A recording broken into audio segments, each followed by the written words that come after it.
फिलिस्तीन झंडा मामले में गिरफ्तार बच्चे को मिला बेल, जेल से बाहर आया। डॉक्टर जमाल हसन की मेहनत रंग लाई।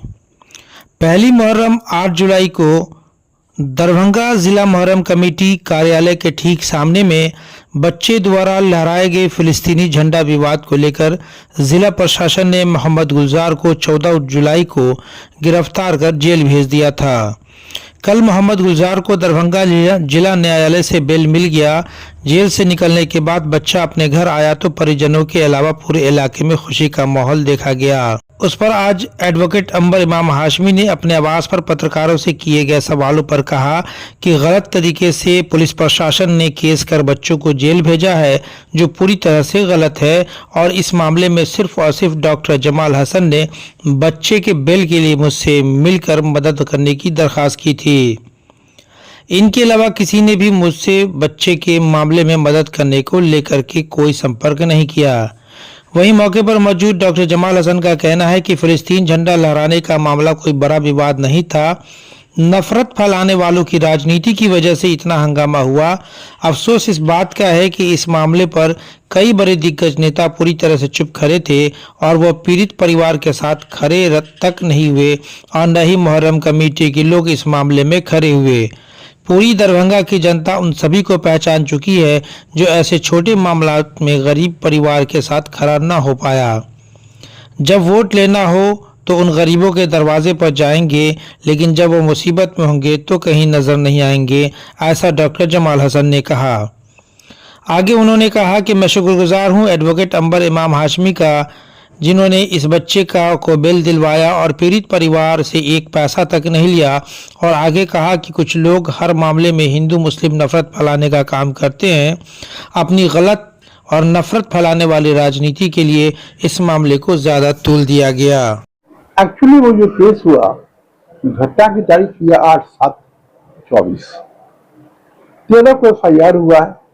पुलिस से लिखा कि 12 को हमने सनहा दर्ज किया था और 13 को हमने FIR किया। हमने उसे दफा लगा था 196 197 भारतीय न्याय संहिता।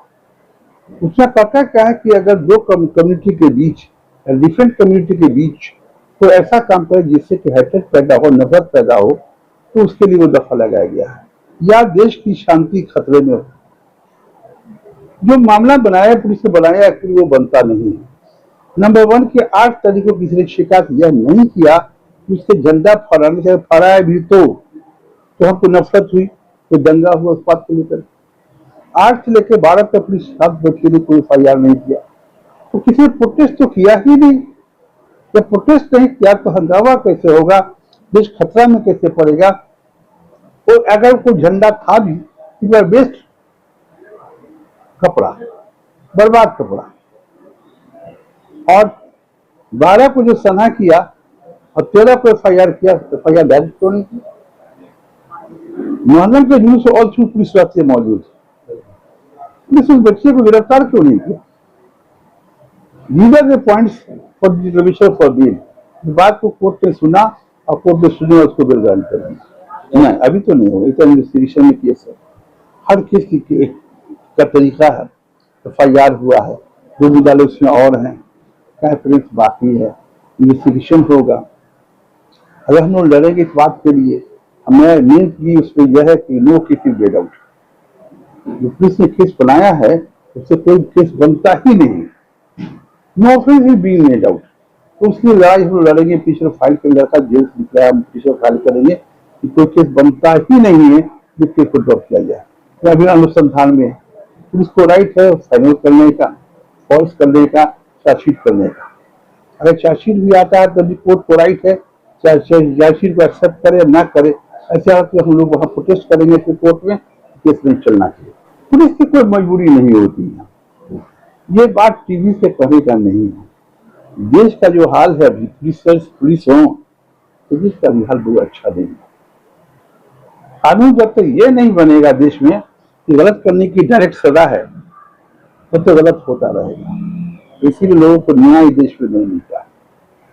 जब फिलिस्तीन हमारा दुश्मन नहीं है, मुसलमानों का कहीं न कहीं वह मरकज है।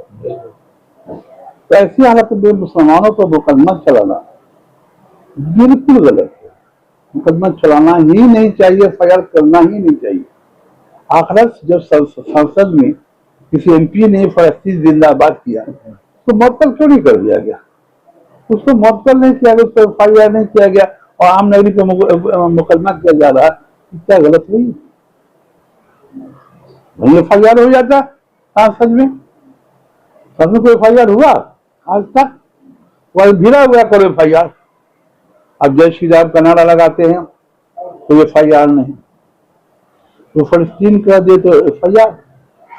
ये हम समझते हैं कि कानून का दोहरा महत्व है और पुलिस का जो रोल है इस मुकदमा में वो गलत है। जमाल साहब के अलावा कोई नहीं आया। जमाल साहब ही आए थे लड़का के वालिद के साथ, उन्होंने इंट्रोड्यूस करवाया। मैंने कहा ठीक है, ऐसे भी जमाल साहब से हम लोग का हमारा जो है पर्सनल रिश्ता है, ये हमारे अजीज है, नहीं आके कहा बबुआ करे। और कोई आदमी आके अलग सलग भी नहीं किया इससे। कोई कहता है तो झूठा है, नहीं किया किसी ने।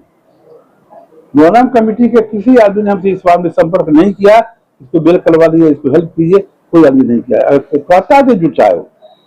अंबर इमाम हाशमी अधिवक्ता सिविल कोर्ट लहरिया करता हूँ कि मैं जब ये मामला इनके पास लेके आया था और उनको पहले मैंने फोन किया था, तो चाचा ने मुझे कहा कि जमाल बउआ तुम आ जाओ घर पे। और जब मैंने इन्हें कहा, देखिए ये बड़ा एग्जाम्पल है ऐसे इंसान के लिए, मैंने इनको कहा कि चाचा ये गरीब आदमी है, इनको मदद करना। चाचा ने कहा कि नहीं, ये तो गलत हुआ है, ये केस होना नहीं चाहिए था, गिरफ्तारी नहीं होनी चाहिए थी। और इन्होंने फ्री में, सबसे बड़ी बात है कि इन्होंने फ्री में आगे बढ़ के उस बच्चे को मदद किया और आज अल्लाह ने इनको एक जरिया बनाया। मैं इनका शुक्रगुजार होता उम्र रहूंगा।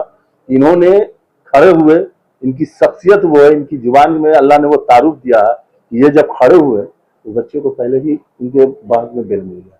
तो मैं इनका दिल से शुक्रिया अदा करता हूँ चाचा का कि ये जो लड़ाई लड़ रहे थे फिलिस्तीन वाला मामला, इसमें जमाल के साथ अगर कोई थे तो उनके चाचा, उनके गार्जियन अंबर इमाम हाशमी साहब, जिन्होंने उस परिवार को आज जो खुशी का माहौल उस घर में है। मैं कल रात उस परिवार के साथ था। बीच में बोल रहे थे जमाल साहब के अलावा कोई आदमी मेरे साथ था ही नहीं। मतलब बाप बेटा दोनों मिलकर इसकी लड़ाई लड़े और आज उस बच्चे को मिला है। कल रात जब मैं गया हूँ उसके घर पे, उसकी माँ इतनी खुश मत पूछिए। देखिए ये मामले में आना चाहिए था लोगों को, देखिए उनको उस परिवार से मिलना चाहिए था। अंबर इमाम हाशमी साहब के पास एक फोन कर देते, इनसे मिलने आते, क्योंकि सबको जानकारी थी। पिछले प्रेस कॉन्फ्रेंस में मैंने नाम बताया था, इनसे आके मिलना चाहिए था। एक बार इनको फोन कर देते कि चाचा क्या अपडेट है, क्या कर रहे हैं आप। चाचा एक बार क्या इनके पास नहीं आया, ना उस परिवार से मिलने गए। तो राजनीति, सोशल मीडिया। दूसरी सबसे बड़ी बात, जो इस क्षेत्र से राजनीति करते हैं, इस क्षेत्र से चुने गए सांसद रहे हैं, विधायक रहे हैं और इवन लोगों ने वोट किया, उन लोगों ने भी अपनी चुप्पी इस मामले पर डाली। तो कहीं ना कहीं उन्होंने समर्थन किया है वैसे लोगों को जिन्होंने इसके खिलाफ काम किया था। दरभंगा सहित देश और दुनिया की खास खबरों को देखने के लिए देखते रहे HDNN न्यूज। अगर आपने हमारा चैनल सब्सक्राइब नहीं किया है तो अभी सब्सक्राइब कर हमारा सहयोग करें। धन्यवाद।